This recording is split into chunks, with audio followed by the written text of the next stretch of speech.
Nancy Gupta. आज इस lecture में हम पढ़ रहे हैं making of the global world of history. ये चैप्टर का पार्ट 1 इस पर्टिकुलर टॉपिक का, जिसमें हम पढ़ रहे थे कि कैसे इकोनॉमी 19th सेंचुरी में शेप हुई। ये हमने पार्ट 1 में डिस्कस किया था और आज हम स्टडी करने वाले हैं पार्ट 2, यानी कि उसके आगे का to be continue session of the same topic, जो कि बहुत ज्यादा नहीं है, बहुत थोड़ा सा है। उसको मैंने एक छोटे से कीवर्ड के नोट मेकिंग के फॉर्म में यहाँ ब्लू कलर से लिखा हुआ है, क्योंकि मुझे आपको इसके जो नोट्स हैं, प्रॉपर नोट्स, वो मैं पहले ही वाले लेक्चर में आपको दे चुकी हूँ। सिर्फ समझाने का पोर्शन मेरा रह गया है, वो भी इसलिए सारा एक साथ नहीं बताना चाहती थी ताकि आप लोग कंफ्यूज ना हो जाए। ठीक है, आज का जो हमारा मेन एजेंडा रहेगा अलॉन्ग विद द नोट्स, वो रहेगा द रोल ऑफ टेक्नोलॉजी। बहुत इंटरेस्टिंग है ये भी। चलिए पहले पिछला वाला अपना जो हमारा टॉपिक है उसको आज फिनिश करते हैं, रिवाइज करते हैं। पहले क्या पढ़ा था हमने? पढ़ा कॉर्न लॉ, क्यों कॉर्न लॉ लगाई गई ये देखा, और उसके बाद कैसे एक पर्टिकुलर सेक्शन में पूरा जो उस समय का यूरोप था वो 2 सेक्शन में बढ़ गया था। ब्रिटेन, यूरोप तो हम अभी बात नहीं करेंगे। ब्रिटेन में 2 तरीके की जो थी वो ग्रुपिंग्स थी। एक ग्रुप हो गया इंडस्ट्रियलिस्ट, दूसरा ग्रुप हो गया जो एग्रीकल्चर में काम कर रहा था।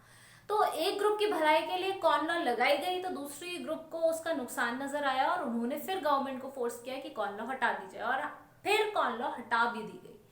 ठीक है, तो यहां तक हमने देखा। डिटेल्स जिस बच्चे ने नहीं देखी है, go and follow my previous lecture, उसमें आपको मिलेगा। चलो अब आगे बढ़ते हैं बच्चों। जब कॉर्न लॉ हट गई तो फिर से सस्ता जो कॉर्न था या सस्ते जो इंपोर्ट ऑफ फूड था वो होना शुरू हो गया ब्रिटेन में वापस से। तो अब जब सस्ती चीजें वापस से आनी शुरू हो गई तो जाहिर सी बात है कि क्या होगा, जो प्राइस फॉल होगा तो कंजम्पशन बढ़ेगा।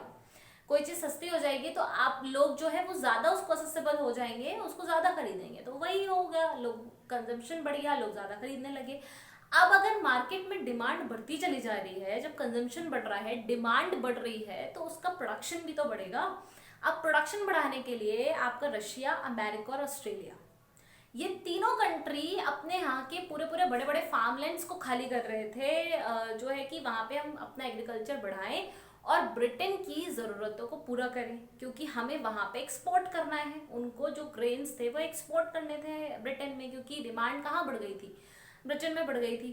तो अब दिक्कत क्या हुई कि उन लोगों ने अपना प्रोडक्शन एग्रीकल्चर बढ़ाना शुरू किया। अब सिर्फ एग्रीकल्चर प्रोडक्शन उन्होंने नहीं बढ़ाया, एग्रीकल्चर प्रोडक्शन ब्रिटेन के लोग जो बेसिकली एग्रीकल्चर कर रहे थे उनको भी ये बात समझ में आ रही थी कि यहाँ पे भले ही हमें महंगा पड़ रहा हो लेकिन उधर सस्ता पड़ेगा। तो वो लोग भी माइग्रेट हो रहे थे कि ब्रिटेन की जरूरत पूरी करनी है, बहुत बढ़िया इस टाइम मुनाफे का बढ़िया टाइम है, तो क्या करो, एग्रीकल्चर पे इन्वेस्ट करो, लैंड क्लियर करो, घर गिराओ या बिल्डिंगें गिराओ, पर लैंड चाहिए ताकि हम एग्रीकल्चर कर पाए, क्योंकि हमारा डिमांड बढ़ रहा है इस चीज में। तो माइग्रेशन इस तरीके से बहुत ज्यादा हो रहा था इस समय, और साथ में कैपिटल का फ्लो आप देख रहे हो कैसे हो रहा है, इंपोर्ट एक्सपोर्ट बढ़ रहा है तो कैपिटल का फ्लो हो रहा है। अब सबसे बड़ी दिक्कत ये थी कि जो लोग ऑस्ट्रेलिया, अमेरिका और रशिया में अपना एग्रीकल्चर बढ़ा रहे हैं कि ब्रिटेन में उनको बेचना है सामान, ब्रिटेन जाए कैसा सामान? क्योंकि जब तक कॉस्ट रिड्यूस नहीं होगी वहां के लोग लेंगे नहीं। जहां कॉस्ट आप बढ़ाओगे वहां पे वहां का जो कंजम्पशन है वो लेवल डाउन आ जाएगा। तो अब क्या किया जाए कि हमारा जो ट्रांसपोर्टेशन है वो सस्ता हो जाए, तो यहाँ पे इजाद हुआ रेलवेज।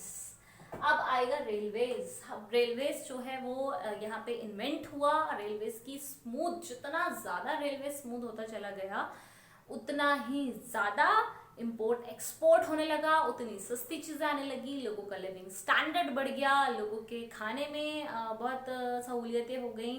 ठीक है, और क्योंकि ब्रिटेन इंडस्ट्रियलिस्ट की तरह आगे बढ़ रहा था तो लोगों के पास जॉब्स, नौकरी थी, और जो अपना एग्रीकल्चर प्रोडक्शन करना चाह रहे थे उनके लिए तो बेटर अपॉर्चुनिटी था। तो इस तरीके से पूरी इकोनॉमी 19th सेंचुरी में बदलने लगी। ठीक, अब देखो ये क्लास 9 से कहीं ना कहीं लिंक्ड है ये बात। आपने एक चैप्टर पढ़ा है क्लास 9 में जहाँ पे रेलवेज के प्रोडक्शन के लिए जो इंडिया के ट्राइबल पीपल थे उनको हैरेस किया गया था। तो अब समझ में आ रहा है कि कितनी बड़ी जो डिमांड थी वो क्रिएट हो रही थी 19th सेंचुरी में लोगों के पास रेलवेज के प्रोडक्शन की, और जो है अपनी अपनी नई नई चीजें इजाद करो ताकि सहूलियतें बढ़े, कंफर्ट्स बढ़े और चीजों का आदान प्रदान आसानी से हो सके। इसी चीज को और आसान करने के लिए और सहूलियतें बढ़ाने के लिए टेक्नोलॉजी आ गई। टेक्नोलॉजी, देखो क्या टेक्नोलॉजी ने क्या कमाल किया, इसका एक छोटा सा एग्जाम्पल है आज, और वो छोटा सा एग्जाम्पल आपको समझा देगा कि कितनी बड़ी काम टेक्नोलॉजी कर रही थी।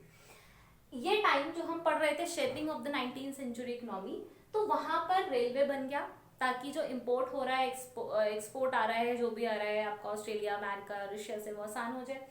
तो भाई रेलवेज बन गए, स्टीम शिप्स भी बनी, टेलीग्राफ्स बने बात करने के लिए, ये सब इन्वेंट हुआ। इनके इन्वेंट होने के साथ साथ सबसे मजेदार चीज में जो इन्वेंशन आया वो आया कि पहले रेलवेज किसी और पैटर्न पे चल रहे थे, उसके बाद फास्टर रेलवेज आ गए, यानी कि कम टाइम में जल्दी जल्दी पहुंचने वाली सुविधा आ गई। लाइटर वेगून्स, देन लार्जर शिप्स, ये सब सामान लेने वाली चीजें हैं जो एक जगह से दूसरी जगह पर आसानी से सामान लेके जा सके, उतने ही टाइम में ज्यादा सामान और तेजी से। ठीक, ये इन्होंने ट्रांसपोर्टेशन को चीप और क्विक कर दिया, आसान कर दिया, सस्ता कर दिया। एक प्रॉब्लम थी 1870s में, वो प्रॉब्लम क्या थी स्टूडेंट्स देखो, यहाँ पे मीट बहुत खाया जाता था, पर प्रॉब्लम क्या थी, मीट के लिए लाइव एनिमल्स को पहले अमेरिका से यूरोप लेकर जाओ पूरे, ठीक है। पहला आपने काम किया, लाइव एनिमल्स को लेके जाने का मतलब समझ रहे हो कितना मुश्किल और सेंसिटिव काम है ये, पहले आपने वो किया। अब लाइव एनिमल्स जगह भी ज्यादा लेंगे, भाई वो तो जिंदा है ना, जिंदा तो जगह लेगा ही जिंदा जानवर। अब उसके बाद उनको ले जाने के बाद उनको स्लॉटर किया जाता था, यानी कि उनको काटा जाता था ले जाने के बाद, एक जगह कट रहा है फिर कटा हुआ ट्रांसपोर्ट हो रहा है। इस वजह से बहुत सारा जो मीट था, क्योंकि लॉन्ग डिस्टेंस भाई अमेरिका से ऑल ओवर यूरोप जा रहा है तो बहुत लॉन्ग डिस्टेंस ट्रेवल हो रहा है, इसमें कुछ खराब हो जाता था, कुछ सड़ जाता था स्लॉटर्ड मीट, उसके बाद कुछ ऐसा हो गया कि जो बिल्कुल खाने लायक नहीं है, गिर गया, डैमेज हो गया, इस तरीके से हो जाता था। तो बहुत सारा मीट जो था वो खराब हो जाता था। जब क्वांटिटी कम हो गई खराब होने की वजह से, तो प्रोडक्शन, भाई डिमांड तो उतनी है पर जो आप चीज मार्केट तक लेके जा रहे हो वो कम है, तो क्या करोगे, एक्सपेंसिव करोगे ना, पैसे बढ़ाओगे उसके। वही हुआ भाई, मीट एक्सपेंसिव और लग्जरियस चीज हो गई, भाई बड़े जो रिच लोग थे वो खाते थे, रॉयल्टी की निशानी थी क्योंकि महंगी थी। पर धीरे धीरे हमने एक नई टेक्नोलॉजी यहाँ पे इन्वेंट करी and that was refrigerated ships, ठीक है, जहाँ पे आप चीजों को चाहे कितने भी दूरी से ले जाओ वो कभी खराब नहीं होगी, उसमें टेम्परेचर मेंटेनेंस की क्वालिटी आ गई। तो रेफ्रिजरेटेड शिप्स की वजह से ये हालत में बहुत सुधार आया। अब क्या सुधार आया, अब आपको जिंदा जानवर लेके जाने की जरूरत नहीं है, क्योंकि जिंदा अगर 2 जानवर लेके जा रहे हो तो उतनी जगह में आप कम से कम 10 जानवर का मीट लेके जा सकते हो या 20 जानवर का मीट लेके जा सकते हो, उतनी स्पेस ऑक्यूपाइड करा था एक लाइव एनिमल। तो अब स्लॉटर्ड मीट जा रहा था, ट्रांसपोर्टेशन हो रहा था स्लॉटर्ड मीट का, और रेफ्रिजरेटेड शिप यानी कि फ्रोजन फॉर्म में हो रहा था, टेम्परेचर में हो रहा था। ठीक, रेफ्रिजरेटेड शिप समझ रहे हो, जिसमें रेफ्रिजरेट क्या होता है, आपका फ्रिज, ठीक, जिसमें आप चीजों को एक टेम्परेचर पे मेंटेन करके रखते हो, उसी टेम्परेचर पे जिस पे चीजें सड़े ना, तो उस टेम्परेचर पे अगर मेंटेन करके मैं किसी चीज को लेकर जा रही हूँ तो वो सेफ ही रहेगी।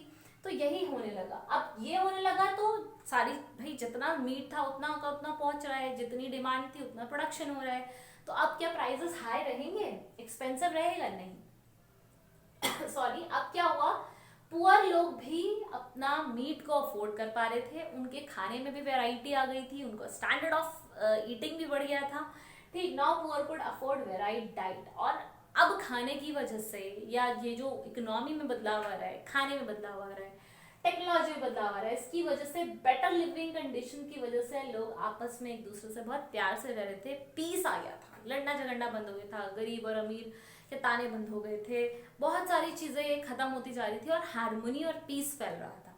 तो ये कमाल था टेक्नोलॉजी का। जैसा एक कमाल आपने देखा रेलवेज के आने से क्या हो गया, भाई ब्रिटेन की जरूरतें पूरी होने लगी, कॉर्न लॉ हट गई तो सस्ता उनको सामान मिलने लगा, जिसकी वजह से, और मशीन आने से क्या होता है, प्रोडक्शन बढ़ रहा था। तो बहुत सारे लोग अपना, अब उनके पास अपॉर्चुनिटी थी कि अगर इंडस्ट्री में उनको काम करना है तो वो बाहर से ब्रिटेन आ रहे थे, मान लो ने एग्रीकल्चर फार्मलैंड्स बनाने हैं तो लोग ब्रिटेन से बाहर भी जा रहे थे, तो माइग्रेशन भी एक बड़े रेट पर हमने देखा कि इधर का उधर हो रहा था। फिर अब जब माइग्रेशन हो रहा है तो कैपिटल का फ्लो भी इधर का उधर हो रहा है, आप देख रहे हो किस तरीके से पैसा बाहर लग रहा है, भाई फार्म लैंड में पैसा लग रहा है, वहां इन्वेस्टमेंट हो रही है और यहाँ से निकाला जा रहा है, तो कैपिटल का भी फ्लो हो रहा है। सारी चीजें ये जो 19th सेंचुरी में जो इकोनॉमी ने शेप लिया है और जो बदली हैं वो बड़े ही इंटरेस्टिंग तरीके से बदली हैं। नोट्स में आपको इस पर्टिकुलर पार्ट 2 के भी पार्ट 1 में देख चुकी हूँ, सिर्फ समझाना रह गया था, वो मैंने आज पूरा कर दिया है। बहुत ज्यादा एक दिन में नहीं समझाऊंगी मैं। अगर आपको रोल ऑफ टेक्नोलॉजी आज समझ में ही आ गया है और shaping of the world in the 19th century समझ में आ गया तो बहुत बड़ी चीज आपको समझ में आ गई। आज इतना ही रुकेंगे। जिन बच्चों ने जाके लेक्चर नंबर 1 नहीं देखा है 19th सेंचुरी का, जाकर देखो, फिर लेक्चर 2 देखो, दोनों को कंबाइन करके देखो चीजें समझ में आती हैं या नहीं आती हैं। इन केस कोई प्रॉब्लम हो कमेंट सेक्शन में लेकर बताइएगा, होनी नहीं चाहिए। सारी चीजें बहुत संक्षेप में लेकर चल रही हूँ मैं, डिटेल में समझा रही हूँ और कम कम समझा रही हूँ। ठीक, so stay tuned for the next lecture.